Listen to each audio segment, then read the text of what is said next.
That's not true. The Prophet ﷺ thought a lot about dunya. He just never forgot about the akhirah. It's this constant thing in your head that you just, it becomes a subconscious part of yourself.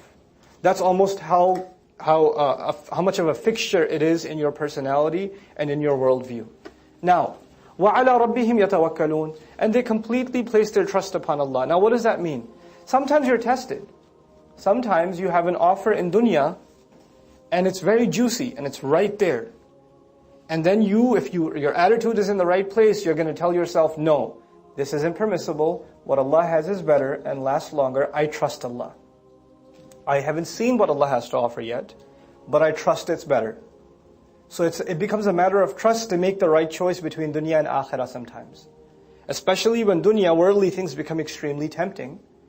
Those are the very moments. At that very moment, you're going to be challenged to see, Allah will put to the test whether you actually just recite this ayah or you believe in it. That really what Allah has in the akhirah is better. For a young man, it may be his temptation to look at something inappropriate. He's challenged every day. For someone who's not doing so well financially and they got pre-approved for a not so halal loan, it's the temptation of not signing those papers. It's so easy. All your problems disappear in the snap of a finger, but to not do it. وَمَا عِنْدَ اللَّهِ خَيْرٌ وَأَبْقَى. Your children got accepted into a really good elite school. You don't have the money for the tuition, so you figure and you apply for one of those loan shark student loans that are supposed to, you're supposed to graduate out of college in 4 years and then be buried in about $150,000 in debt. What a great career start, And you're in a tough economy, you might get a job that starts off paying you $50,000 if you're lucky. And about 35 of those thousand you're going to need to just survive every day. Just if you're eating bread and water, you'll spend $35K a year.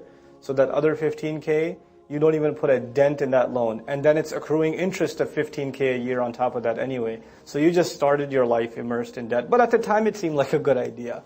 It's a great school. Huge name, And people make these irresponsible decisions about their own education, about their family, about their business, about the investments they're going to get into. And they get sucked into that world.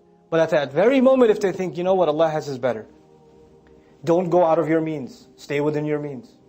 If you don't have the money, don't spend it. Don't put yourself in debt. Our deen doesn't make debt haram, but does look down upon it.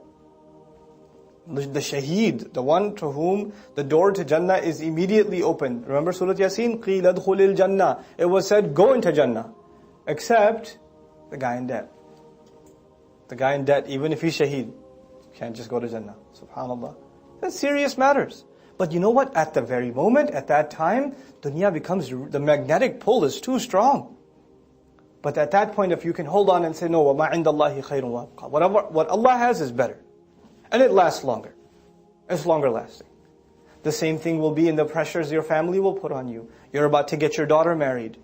You want to have a simple wedding. You want to hold the nikah in the masjid. La hawla catering hall. Why don't you order from 10 different restaurants? Why don't you get a DJ? Well, didn't you see your cousin's wedding? It was amazing. Why aren't you getting a limo that costs more than the car? Why aren't you doing any of that stuff? Why is this so simple? What are people going to say? What's your uncle going to say? What are your friends going to say? And then you cave into that pressure, you put yourself in problems, your family in problems, and you have a lavish wedding that nobody will remember after 3 days. Nobody remembers. But the debt of it is piled onto the newly married couple. How irresponsible. وَمَا عِنْدَ اللَّهِ خَيْرٌ وَأَبْقَى لِلَّذِينَ آمَنُوا وَعَلَى رَبِّهِمْ يَتَوَكَّلُونَ. And they really trust Allah. They trust what Allah is telling them is better. Our deen calls towards the beauty of simplicity in life and not putting ourselves in difficulty. Now,